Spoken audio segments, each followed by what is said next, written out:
Here we go with the first M13 pack, and Searing Spear is by far the best card, so let's just pick that up.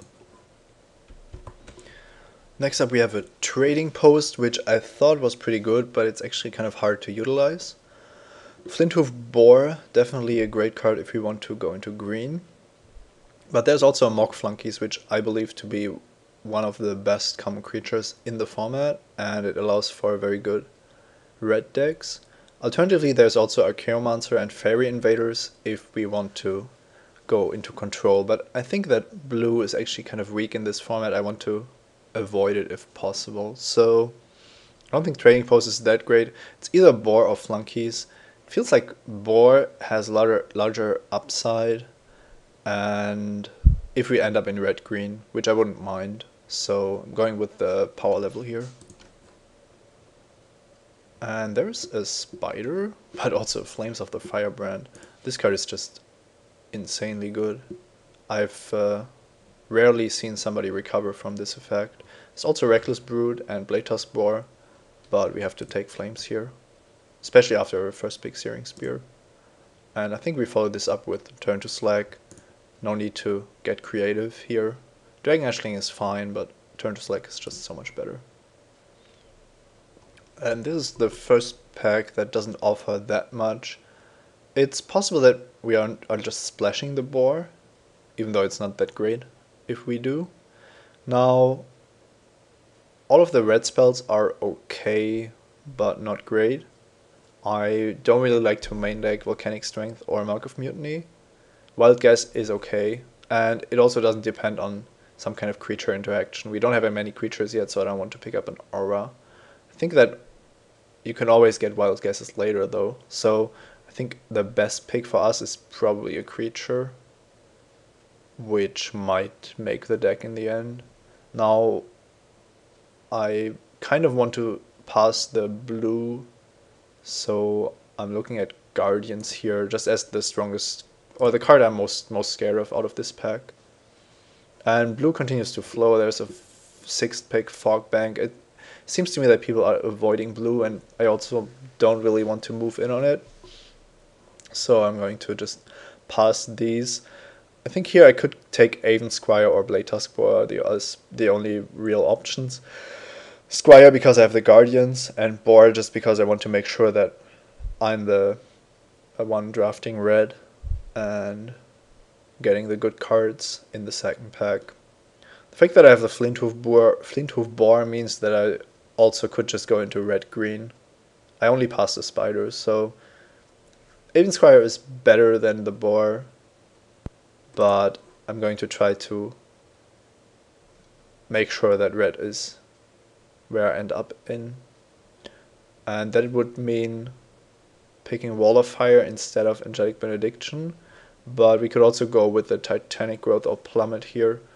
I don't really like how few creatures I have, but I'm not the biggest fan of Wall of Fire, even though it might be kind of nice in my deck if I'm really trying to just play bigger and better cards than my opponent.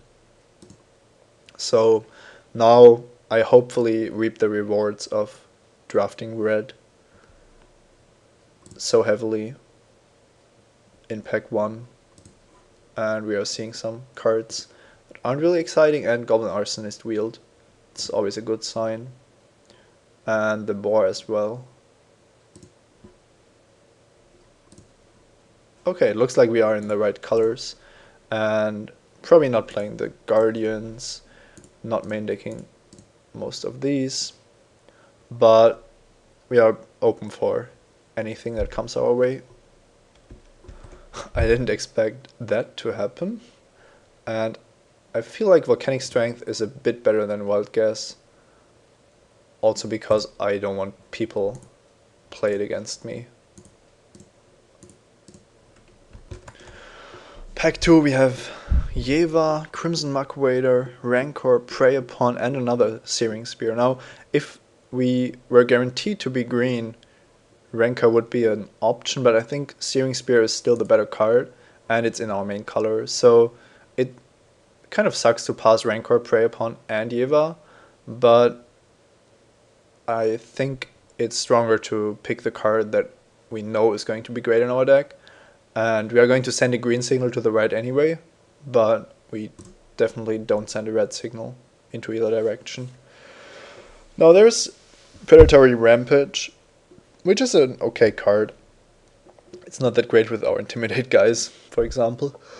But there's also a Volcanic Geyser, and I think that has to be the pick for us. We are still open towards our second color and might even be able to table a Torch Fiend or Rummaging Goblin. And everything is looking really nicely so far. Vastwood Gorgon, not a green card that makes me want to commit to anything. So we are basically sticking with the red cards at this point. No reason to pick up something like this. Well, we could still draft some, for example, a mono red deck. I like Reckless Brute quite a bit, even though this isn't the most offensive deck. It's almost always forces the opponent into trading it off. And there's another Aven Squire. We kind of passed on that when we didn't pick the first one and kept forcing the red cards, which was pretty good, but we could have also decided otherwise. I like Blade Tusk Boar here. It's better than Battle Jester because it has 3 power and it has evasion built in. And in Zendikar Limited there was a saying that you can't have too many boars in your deck, so I like that here. And Battle Jester or Shaman might actually come around. Now Furnace Whelp would complement my 4-drop quite nicely, and I'm almost mono red. That has to be better than picking up an Essence Drain here. Currently I'm just planning on playing 2 or 3 forests to actually support this guy. He's good enough to do that, I think. Wow, another Muck Wader. I think we just take it here. And we can always play it as a 2-mana 2/1. But we might also be playing a couple of swamps in the end, who knows. This is the blue ring. Wild Guess is in our colors, and the alternatives would be something like Dark Favor or Bond Beetle. Not really interested in that. And we are just passing all the blue cards today. We don't want to have anything to do with those. It's really sad that we didn't see any more mock flunkies, but we did pass one. Pick pack 2 for this guy, which looks kind of bad now. We would probably just want the flunkies. Although this is also great with flunkies. Any haste creature is basically. What I found is that the red decks in this format can actually play a long game quite convincingly, especially with a couple of Rummaging Goblins. So here I don't really want to play against Essence Scatter, and I've never considered playing this, so... Oh, that's a late Scroll Thief. And Trumpet Blast doesn't excite me very much, but we do have quite a lot of Blade Tusk Boars. Yeah, I'm going to keep passing the green. Currently we are playing a couple of swamps and no forests because we picked up 2 Muck Raiders, by the way. And a Fire Elemental might make it in if our curve continues to look like this. Now we aren't going to play any of these.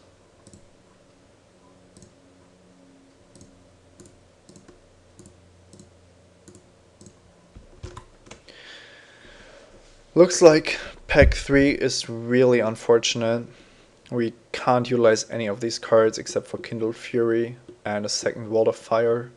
There's a Safe Passage, a Prized Elephant, and I guess a Phyrexian Hulk, but we have a Fire Elemental which is just strictly better. So yeah, I think I go with Wall of Fire here, and together with my evasive creatures, that's actually not the worst plan, because I don't see a reason to pick up anything else. The Muck Raider is semi-evasive anyway, so... Oh wow. That's intense. I mean, Murder and Vampire Nighthawk, the best come and the best uncome next to each other. But they are double black, and I could play a couple of swamps,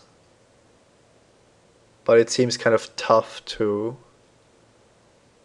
play a Nighthawk. But Nighthawk is actually good enough that you could just play 6 Swarms only to enable the Nighthawk.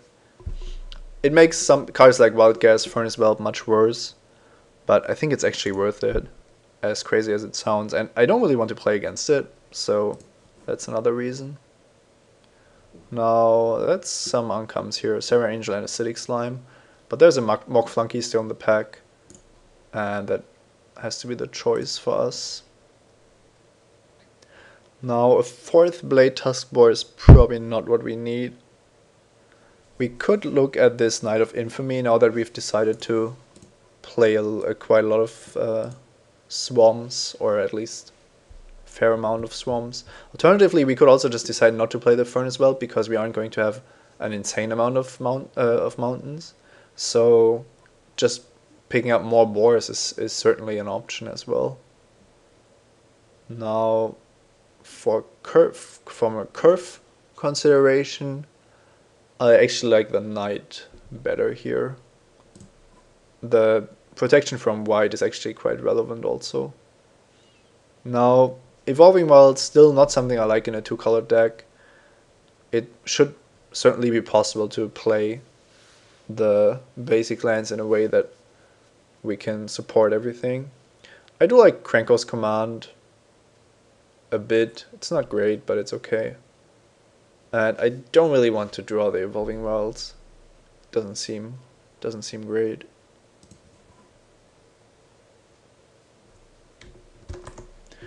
And we are getting an Essence Drain, so our Black Splash is developing quite nicely.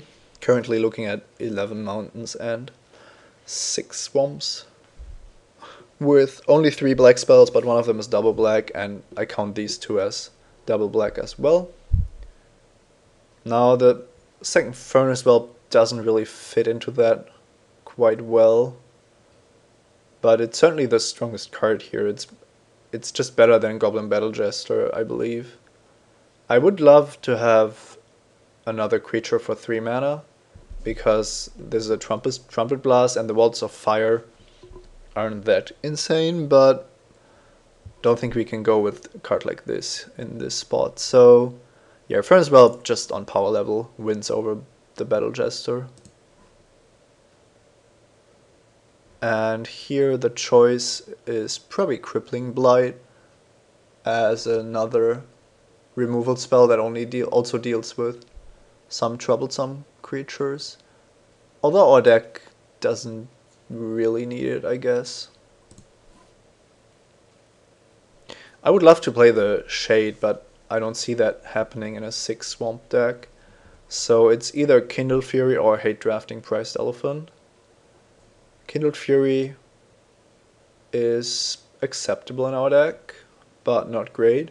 Priced Elephant is okay against us, but not unbeatable. I think we still take it out. Kindled Fury isn't that important. Yeah, I do want people to play this. So let's just take out the cheapest creature. And that's actually interesting. Would we want a 3rd Wall of Fire is a very good question. It doesn't really interact with Mock Flunkies very well. But if we assume that our creatures are almost unblockable, I kind of like it better than a combat trick.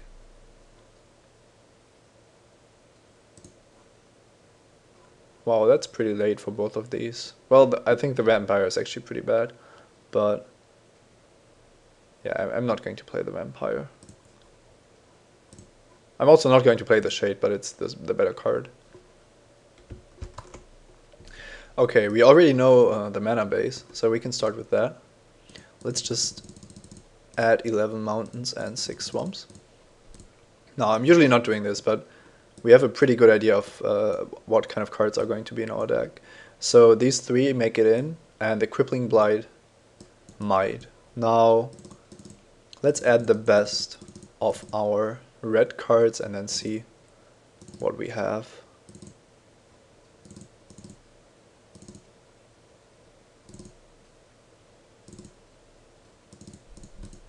I do like Goblin Arsonist quite a bit. This makes for 13 creatures only, but we have quite a lot of removal spells, so I don't think that we need to main deck Crippling Blight with 2 Arsonists. And I like Arsonist much better, especially also because of the flunkies and our missing 3-drop slot. So it also buys an insane amount of time to get our 4-drops active. Now, this looks like we certainly need some more creatures, but sadly our options are restricted to Krenko's command, which we should probably play. And then we have walls and fire elementals. So I don't know how much I like the 5-drop. I think the 3-drops are more important for this deck, and we can easily support 2 walls of fire. So even though that seems kind of weird to put the 1/1 goblins into play and then drop an 0/5 wall, we basically only want to buy time for the Mug Raiders, the Nighthawk, and the 4-drops to win the games for us. Now, I actually like that the 5-drop is empty because it gives us an easier time pumping the Furnace Whelp. So I could actually see myself playing one more spell instead. Crippling Blight is okay, but as I said, I expect my boars to do the heavy lifting and being almost unblockable, so I'm actually not that interested in this effect. Now, Volcanic Strength is interesting because the decks that are going to be able to block the boar are going to be the ones playing red creatures, so they are going to have mountains. And that means that Volcanic Strength, while not being the strongest card, is going to grant evasion again in matchups where I don't have that much evasion. And it's also actually pretty good on cards like Furnace Whelp or Vampire Nighthawk as a way to put them out of burn range, which is also important against red. Now, in a general deck, I would probably play Wild Guess instead of Volcanic Strength, simply because I like the effect of Wild Guess quite a bit. It's also nice if you have the Nighthawk but no swamps, then you can just get rid of it. But I think this deck in particular can have some pretty explosive draws based on Volcanic Strength, and that makes it my 23rd card. I think this deck looks great. Not 100% sure on how many walls of fire I should play, and depending on the matchup, I can see cutting both of them for different cards over here. But for the main deck, I think this should be a very good setup. Let's see how it goes.